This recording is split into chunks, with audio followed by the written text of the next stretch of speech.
Halo teman-teman, kembali lagi di JTK ID, channel kesayangan kalian semua, dan selamat datang untuk kalian yang baru bergabung di channel ini. Untuk kalian yang baru menemukan channel ini, jangan ragu tekan saja langsung tombol subscribe-nya, karena subscribe itu nggak bayar alias gratis. Jadi langsung saja tekan tombol subscribe-nya untuk mendukung channel JTK ID dan juga saya untuk bisa memberikan konten-konten yang menarik lainnya. Oke, nggak perlu berlama-lama, dengan saya Angga Wiguna Saputra, dan di video kali ini saya merakitkan sebuah PC lagi untuk subscriber JTK ID yang waktu itu sempat DM ke IG kita ya. Katanya, Mas, minta dibantu dong untuk merakitkan PC dengan budget 4 jutaan. Nah, kira-kira dengan budget 4 jutaan ini, dikala komponen-komponen lagi naik, kira-kira bisa dapat apa ya? Jadi, PC ini adalah PC untuk Mas Murphy di daerah Pati ya, di daerah Pati. Oke, nggak perlu berlama-lama, dan ini adalah PC 4 jutaan saat komponen naik.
Oke, kita langsung bahas komponennya. Komponen yang pertama di sini, karena budget 4 jutaan itu agak nanggung sebetulnya ya, agak nanggung. Pengennya sih pakai Core i3 gitu kan, yang Gen 10, cuman untuk budget segini ya pastinya nggak bisa gitu, apalagi dapetin PGA yang cukup powerful. Jadi di sini kita menggunakan kembali Core i5 Gen 3 gitu. Di sini Core i5 3570, di mana base clock-nya ini adalah 3,4 GHz. Dan tentunya di sini punya boost clock-nya hingga 3,7 GHz gitu ya. Dan ini sih untuk main game udah mantap banget, dan juga bisa digunakan untuk editing gitu ya, untuk editing casual gitu kan. Untuk kalian mau jadi content creator pemula, ini masih bisa digunakan prosesornya. Dan tentunya di sini saya menggunakan motherboard yang bisa digunakan juga untuk i5 Gen 3 di sini, yaitu motherboard H61 dari Foxon. Emang ini Foxon cukup tangguh menurut saya, dan ini sudah support IP bridge gitu ya, support i5 Gen 3 ini gitu. Jadi kalau kalian beli H61 yang lainnya, kalian pastikan juga apakah support untuk Intel Gen 3 atau tidak gitu. Nah, selanjutnya di sini RAM-nya, saya menggunakan RAM 2 keping kali 4 GB dari HyperX Fury ya. Di sini ada heatsink birunya, jadi menambah kesan manis, menambah kesan gaming, jadi bagus lah gitu ya PC-nya. Lalu untuk CPU coolernya, Mas Murphy ini pengen CPU cooler dari ID Cooling. Akhirnya kita pasangkan ID Cooling SE902 yang tampilannya jadi sangat menawan gitu ya. Lalu untuk PGA-nya di sini disandingkan dengan PGA yang powerful ya. Biasanya sih kalau di video-video sebelumnya pakai RX 570, RX 470. Nah, di sini pakai RX 580, dan tentunya ini bisa menjadi opsi hebat untuk kalian yang cari GTX 1650 Super juga gitu. Ini bisa dipasangkan di PC kalian, dan tentunya performanya nggak usah diragukan lagi ya. Ini performanya untuk settingan high atau ultra di game di 1080p itu udah ciamik banget. Nah, lalu untuk komponen lainnya di sini storage-nya hanya menggunakan hard disk berkapasitas 500 GB saja dari WD Blue. Ya memang karena budgetnya tipis gitu ya, jadi hanya harddisk saja gitu. Kalau kalian punya budget yang lebih, ya kalian bisa alokasikan ke SSD. Cuman kalau dari Mas Murphy udah nggak apa-apa, karena memang penggunaan PC ini hanya untuk selingan mengisi waktu di saat seperti ini gitu katanya ya, untuk bermain game aja gitu. Lalu untuk yang lainnya di sini power supply di sini kita gunakan power supply yang cukup bisa diandalkan juga, yang hore-hore tapi cukup tangguh, yaitu Deepcool DN500 yang sudah bersertifikasi 80 plus white. Lalu untuk bajunya ini, casingnya ini menggunakan casing yang airflow-nya cukup bagus, cukup baik, dimana kita gunakan di sini GMAX Aero Mini yang sudah free 3 fan RGB, tapi RGB-nya itu statik ya, di depan ada 3 buah, dan ini tuh depannya mesh. Jadi airflow-nya itu sangat lancar gitu ya. Jadi kalian nggak perlu lagi khawatir tentang airflow dari casing ini. Dan di sini nggak pakai tambahan fan lagi karena memang keterbatasan budgetnya juga ya. Tapi saran saya jika kalian ada budget lagi, minimal 1 fan lah di sini ya. Dan itu aja sih komponennya, nggak ada yang terlalu spesial gimana-gimana gitu. Dan mari kita lihat aja langsung untuk performa dari PC 4 jutaan ini. Mari kita sama-sama lihat benchmarknya.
Nah, dari benchmark yang bisa kita lihat ya, untuk hasil tes gamenya ini cukup mantap sekali di settingan ultra, high, ataupun ya kalau di Cyberpunk bisa di low dulu aja lah gitu ya, biar playable mainnya gitu kan.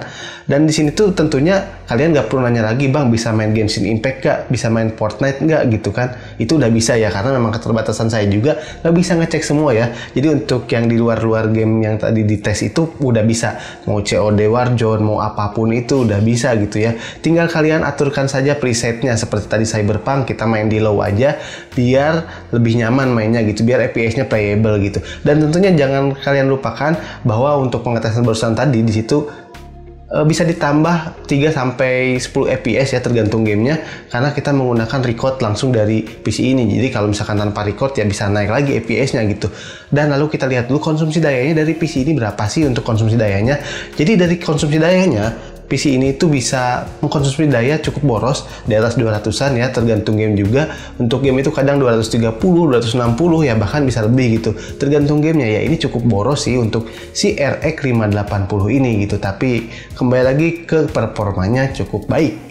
Nah, lalu untuk rincian harganya berapa sih bang, rincian harga total komponen belanjaan dari PC kali ini? Nah, langsung aja kita lihat dulu rincian harga dari total komponen ini.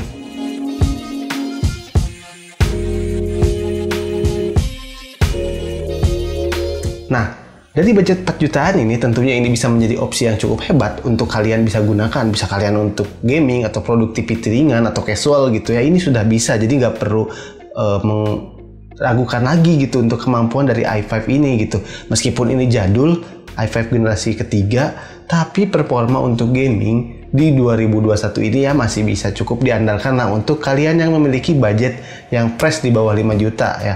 Karena untuk merakit PC-PC zaman sekarang yang keluaran terbaru ini gitu ya, Intel generasi ke-10 atau nanti bentar lagi ke-11 gitu kan, atau mungkin untuk Ryzen, untuk pengen yang generasi baru yang performanya mantap pakai PGA yang cukup oke, apalagi harganya lagi mahal, itu nggak akan cukup budget 4 jutaan gitu bro.